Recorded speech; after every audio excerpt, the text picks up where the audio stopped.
बाहर हंसी है, सोशल मीडिया पर खुश तस्वीरें हैं, शादी समारोह है, जन्मदिन का केक है, इंस्टाग्राम सेल्फियां हैं। लेकिन जब रात शांत हो जाती है तो तकिए में चेहरा छुपाकर रोने वाले दिल बहुत हैं। कोई बीमारी के कारण रो रहा है, कोई कर्ज के कारण, कोई पारिवारिक समस्याओं से टूटा हुआ है, कोई भविष्य के डर से कांप रहा है, और कुछ लोग ऐसे दर्द के साथ जी रहे हैं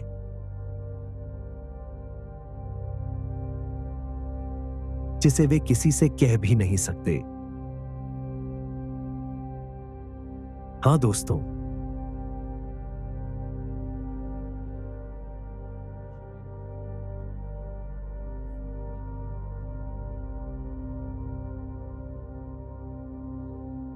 मानव जीवन सचमुच आंसुओं की एक घाटी है, और कलीसिया इस सच्चाई को छुपाती नहीं, बल्कि हमें एक शक्तिशाली प्रार्थना सिखाती है।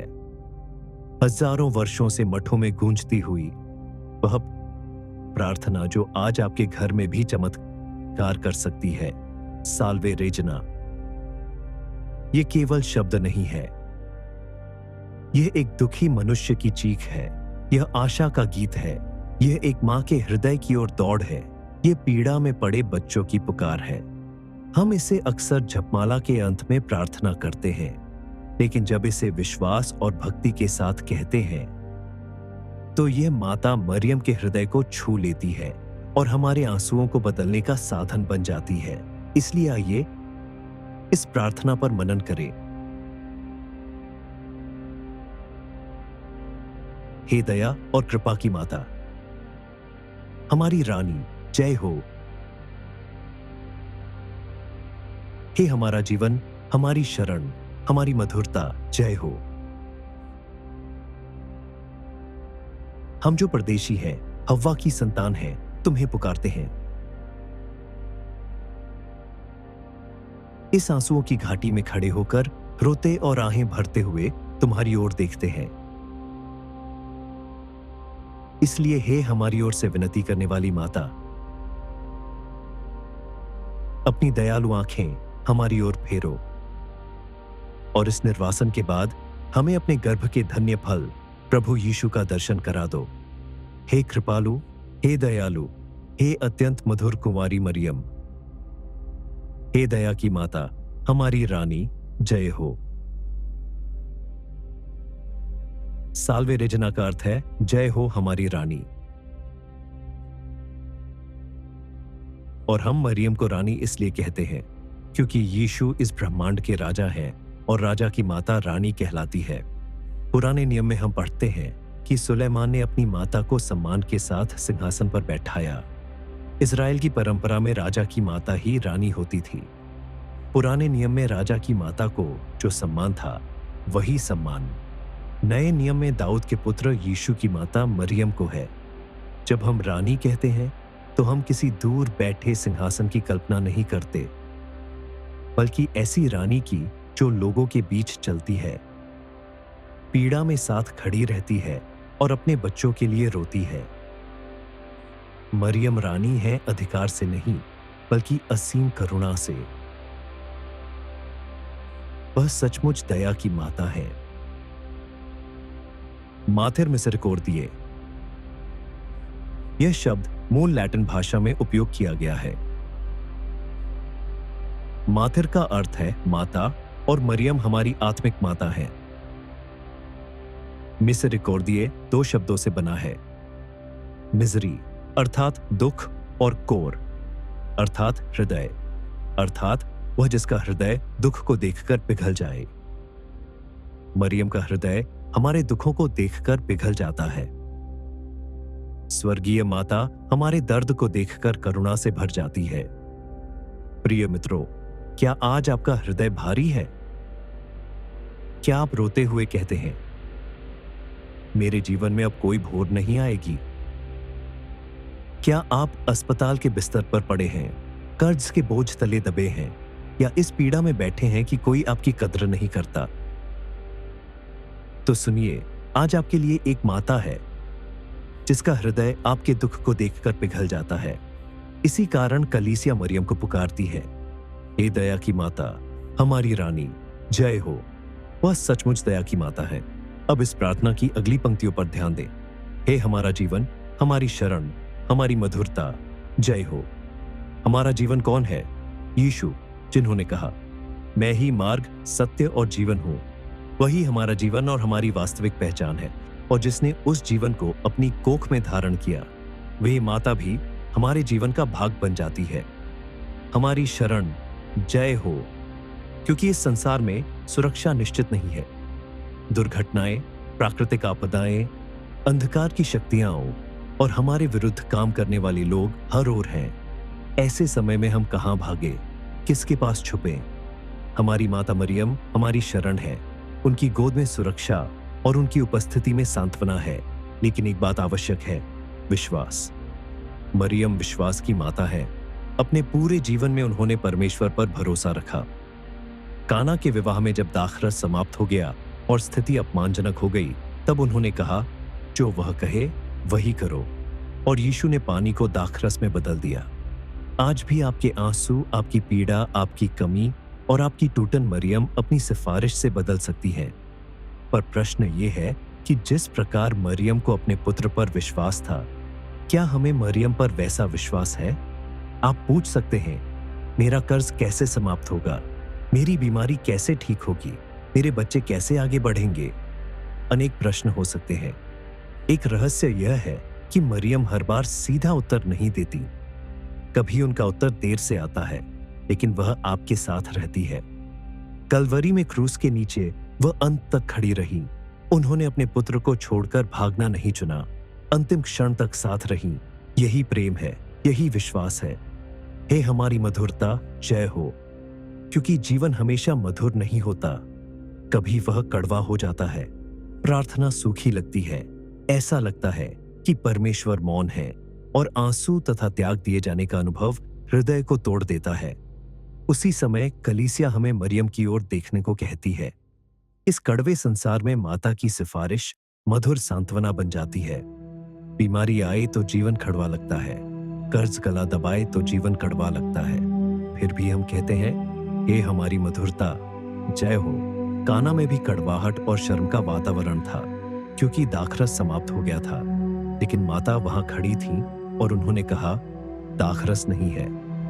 आज आपके जीवन में भी स्वास्थ्य, शांति या आनंद समाप्त हो गया होगा। आपको बस इतना कहना है, माँ, मेरे पास आनंद नहीं रहा, मेरे लिए सिफारिश कीजिए। और जब आप माता के चरणों को पकड़ते हैं, वह आपकी कड़वाहट को मधुरता में बदल देंगी। इसी कारण कलीसिया कहती है, हे हमारी मधुरता, जय हो। अब इस प्रार्थना की अगली पंक्ति पर ध्यान दें। हम जो परदेशी हैं, हव्वा की संतान हैं, तुम्हें पुकारते हैं। जब हम कहते हैं कि हम परदेशी हैं, तो हमें यह सच्चाई स्वीकार करनी चाहिए कि यह संसार हमारा स्थायी घर नहीं है। इब्रानियों 13:14 कहता है, यहाँ हमारे पास स्थायी नगर नहीं है।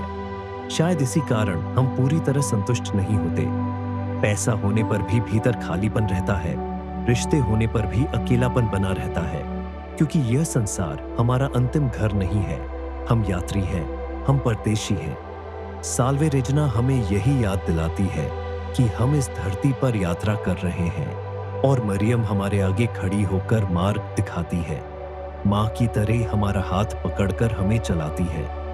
एदेन की वाटिका से निकाली गई हव्वा की संतानों के रूप में हम इस संसार की खालीपन में रोते हुए माता को पुकारते हैं, अड्ते क्लममुस, अर्थात हम तुम्हारी ओर चिल्लाते हैं। और क्लमरे का अर्थ है गहरे दर्द से निकलने वाली चीख। ये कोई साधारण प्रार्थना नहीं, बल्कि टूटे हुए हृदय की पुकार है। वैसी ही पुकार जैसी यूसुफ ने अपने भाइयों को देखकर रोते समय की, जैसी राजा दाऊद ने मुझ पर दया कर कहते हुए की, और जैसी यीशु ने कलवरी पर पुकारा, एली एली लमा सबक्तानी। यदि आपने भी कभी रात में आंसू भरी आंखों से पूछा है, क्यों मेरे साथ ही ऐसा, क्यों मेरा परिवार टूट गया, क्यों मेरी प्रार्थनाओं का उत्तर नहीं, तो ये प्रार्थना आपके लिए है। मरियम की ओर पुकारिए, वह आपकी आवाज सुनती है। आगे हम कहते हैं, इस आंसुओं की घाटी में खड़े होकर हम रोते और आहें भरते हुए तुम्हारी ओर देखते हैं, क्योंकि सचमुच यह संसार आंसुओं की घाटी है। ऐसी कोई आंख नहीं जिसने आंसू न बहाए हों, ऐसा कोई हृदय नहीं जो टूटा न हो।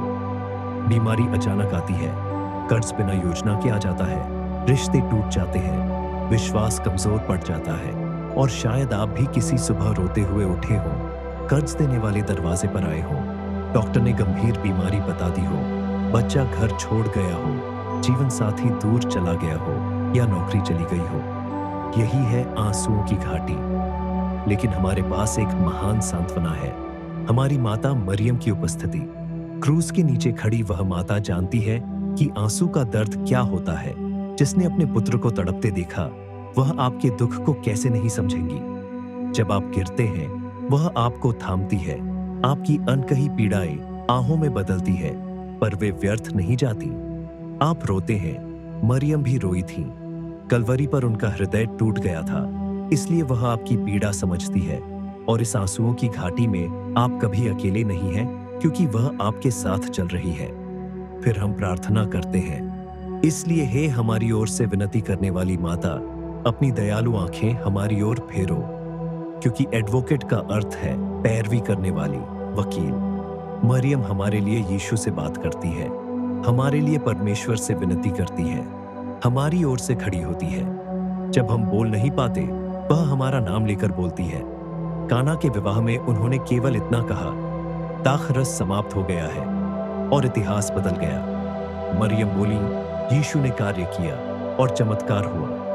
आज भी वह आपके लिए यीशु से कह रही है, मेरे पुत्र, यह मेरा बच्चा टूट गया है, यह परिवार बिखर गया है, अब यह स्वयं नहीं संभाल सकता। आप जो नहीं कह सकते, वह कह रही है। इसलिए हम प्रार्थना करते हैं, अपनी दयालु आंखें हमारी ओर फेरो।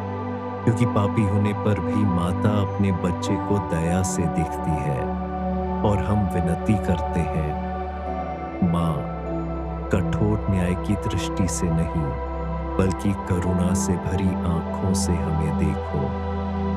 अब इस प्रार्थना की अंतिम और अत्यंत गहरी पंक्ति पर ध्यान दें। और इस निर्वासन के बाद हमें अपने गर्भ के धन्य फल यीशु का दर्शन कराओ।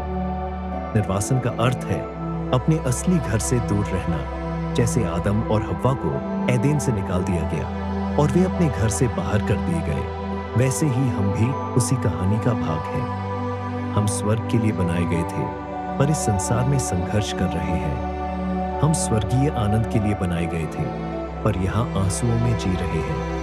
हम परमेश्वर के साथ अनंत संगति के लिए बनाए गए थे, पर यहाँ दर्द, बीमारी और मृत्यु का सामना कर रहे हैं। इसलिए यह संसार एक निर्वासन है। आपका स्थायी घर यह पृथ्वी नहीं, बल्कि स्वर्ग है। लेकिन जब यह निर्वासन समाप्त होगा, जब संघर्ष समाप्त होगा, जब यह शरीर मिट्टी में लौट जाएगा, जब आंसू सूख जाएंगे और दर्द समाप्त हो जाएगा, तब हमारी सबसे बड़ी लालसा क्या होगी? केवल एक, यीशु का दर्शन। इसलिए हम प्रार्थना करते हैं, हमें अपने गर्भ के धन्य फल यीशु का दर्शन कराओ।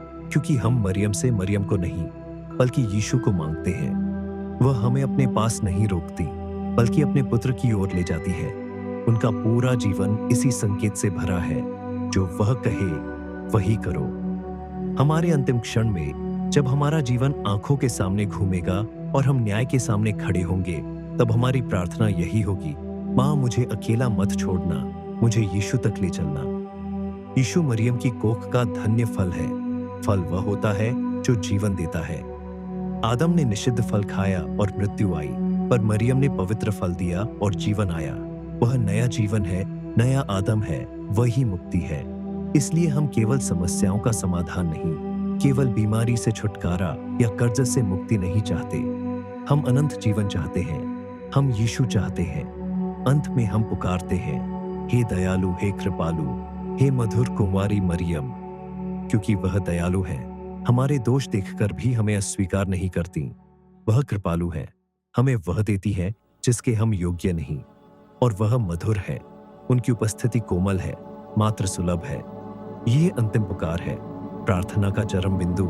जैसे बच्चा रोते रोते अंत में माँ कहता है, वैसे ही कलीसिया पुकारती है, हे दयालु, हे कृपालु, हे मधुर कुंवारी मरियम। यह केवल एक प्रार्थना नहीं, बल्कि पूरी मानव कहानी है।